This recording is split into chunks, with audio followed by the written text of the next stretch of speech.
প্রিয় ছাত্রছাত্রী, ইতিমধ্যে কিন্তু আমরা দেখতে পাচ্ছি আজকে ভূগোলের কিছু প্রশ্ন তোমাদের সাথে নিয়ে এসেছি একাদশ শ্রেণীর থেকে।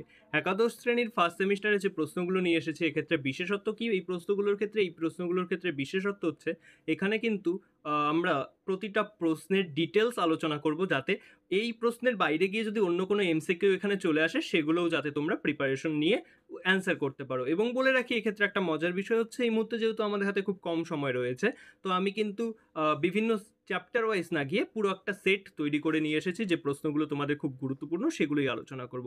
তো চলো দেখে নেওয়া যাক। প্রথম যে প্রশ্নটি রয়েছে, প্রথম প্রশ্নটি কি রয়েছে, ওজোন স্তর ধ্বংসকারী কোন যৌগগুলি সবচেয়ে বেশি ক্ষতিকারক হিসেবে পরিচিত? তো এক্ষেত্রে আমরা জানি কার্বন ডাই অক্সাইডের সঠিক উত্তর হয়ে যাবে। সঠিক উত্তর কার্বন ডাই অক্সাইড হয়ে যাবে, কিন্তু এছাড়াও সিএফসির পুরো নাম আমরা জানি কি, ক্লোরোফ্লুরো কার্বন হতে চলেছে সিএফসি।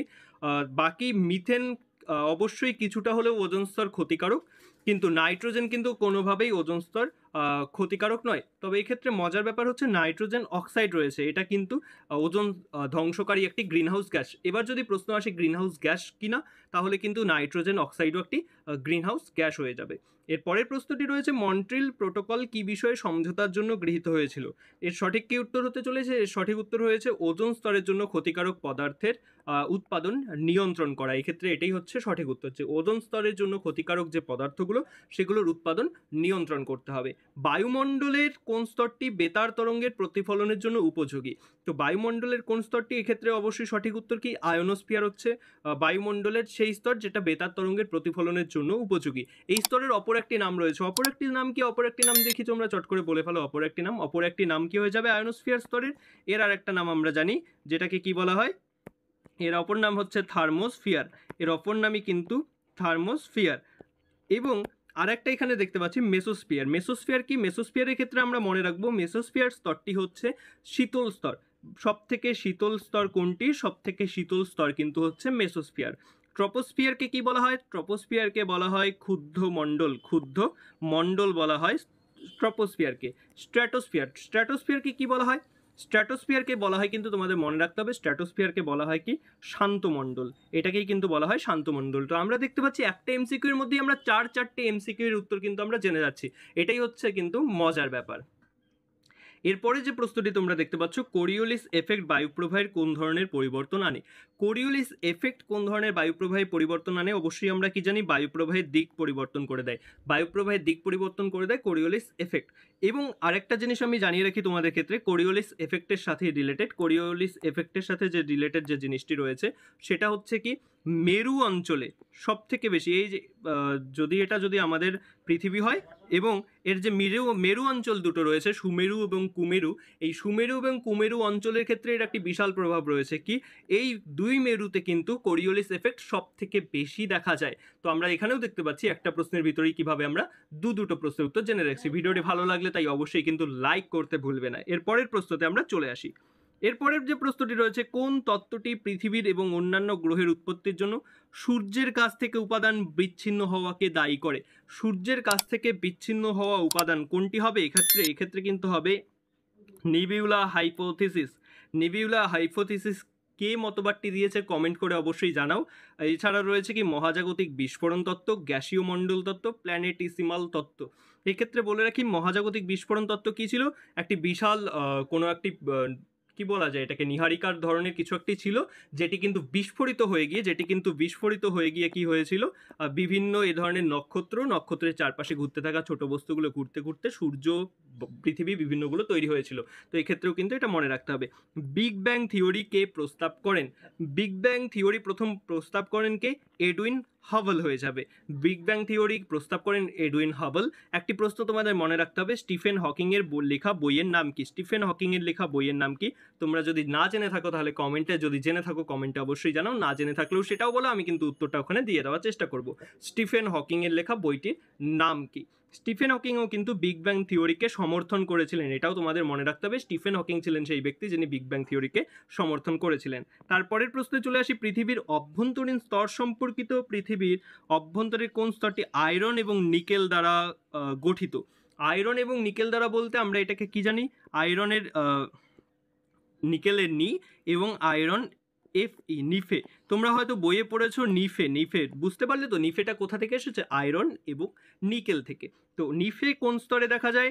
নিফে কিন্তু এক্ষেত্রে একটুখানি অপশনগুলো ভুল আছে, এক্ষেত্রে বাইরের কেন্দ্র এবং অভ্যন্তরীণ কেন্দ্র দুটোই হবে।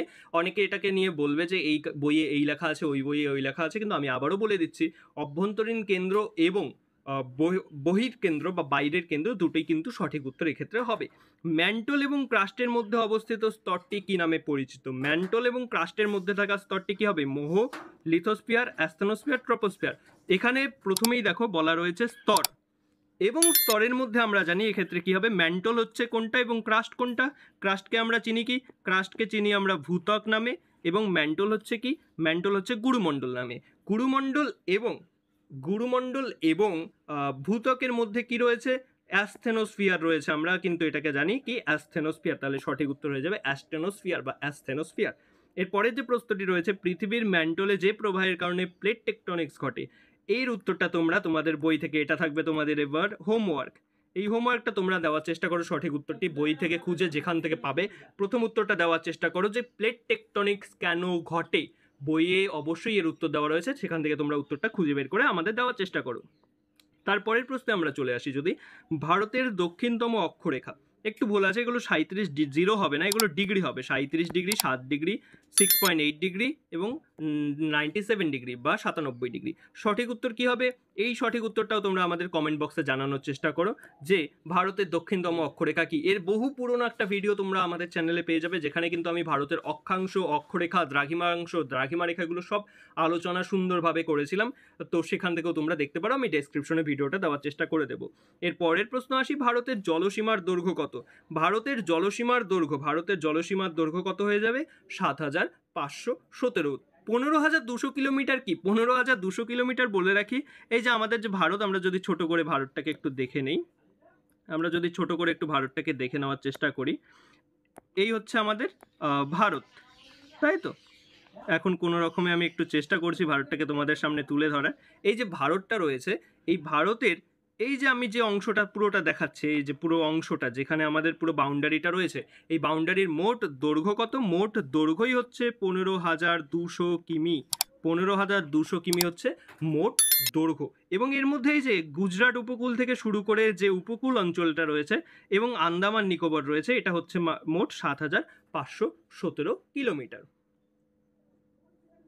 তো আশা করি এটা তোমরা বুঝতে পেরেছো। এরপরের আমরা অংশটায় চলে আসি। তারপরের প্রশ্নটা রয়েছে, গ্রিনিচ অপেক্ষা ভারতের সময় এগিয়ে থাকে। গ্রিনিচ অপেক্ষা ভারতের সময় ঠিক কতটা এগিয়ে থাকে? আমরা এটা সহজেই জানি, 5.5 ঘন্টা। মোবাইলে যে কোনো জায়গায় তোমরা দেখতে পারবে। তবে এই রিলেটেড একটা প্রশ্ন করি, কোন দ্রাঘিমা রেখাটি এটা নির্ধারণ করে? দ্রাঘিমা রেখাটি কত? আমরা যাকে প্রমাণ দ্রাঘিমা বলি, 82 ডিগ্রি 30 মিনিট পূর্ব দ্রাঘিমা এটা, তাই তো? 82 ডিগ্রি 30 মিনিট পূর্ব দ্রাঘিমাই তো ঠিক করে দেয় যে গ্রিনিচ থেকে আমরা ঠিক কতটা সময় এগিয়ে থাকি। তাহলে আমাদের যদি প্রশ্ন আসে যে প্রমাণ দ্রাঘিমা, এটাকে কি বলা হয়? এটাকে বলা হয় কিন্তু প্রমাণ দ্রাঘিমা। মাথায় রাখতে হবে প্রমাণ দ্রাঘিমা। ভারতের প্রমাণ দ্রাঘিমা কত? 82 ডিগ্রি 30 মিনিট পূর্ব। এরপরে ভারতের প্রশাসনিক ব্যবস্থার সর্বনিম্ন স্তর। ভারতের প্রশাসনিক ব্যবস্থার সর্বনিম্ন স্তর কোনটি? গ্রাম ও শহর। গ্রাম ও শহরের ক্ষেত্রে আমরা কি দেখতে পারি? গ্রাম ও শহর, এখানে একটু সঠিকভাবে যদি আমরা আবার এটাকে ডিসকাস করি যে গ্রাম ও শহর হবে কিনা, তাহলে আমরা বলবো এটাকে কি, যে এটাকে আমরা কিন্তু বলবো পঞ্চায়েত। সর্বনিম্ন গ্রামের ক্ষেত্রে কি হয়ে যাবে? গ্রামের ক্ষেত্রে হয়ে যাবে, আমরা জানি এটা পঞ্চায়েত। এবং শহরের ক্ষেত্রে এটা কি রয়েছে? শহরের ক্ষেত্রে মিউনিসিপ্যালিটি, বা এটাকে আমরা কি বলি? পৌরসভা। এটা কিন্তু তোমাদের মাথায় রাখতে হবে। এর পরবর্তী ভিডিওতে আমরা আরও অনেকগুলো প্রশ্ন নিয়ে আলোচনা করব। আজকে ইতিমধ্যেই 13টা প্রশ্নের সাথে সাথে অনেকগুলো প্রশ্ন আমরা ডিসকাস করেছি, সঠিকভাবে উত্তর করেছি। আগামী ভিডিওটাতে কিন্তু আমি মোট 50টা এরকম এমসিকিউ নিয়ে আলোচনা করব। চ্যানেলটিকে তাই এখনই সাবস্ক্রাইব করে রাখো, এবং যে প্রশ্নগুলো হোমওয়ার্ক দিয়েছিলাম সেগুলো কমেন্ট বক্সে উত্তর আমাদের জানানোর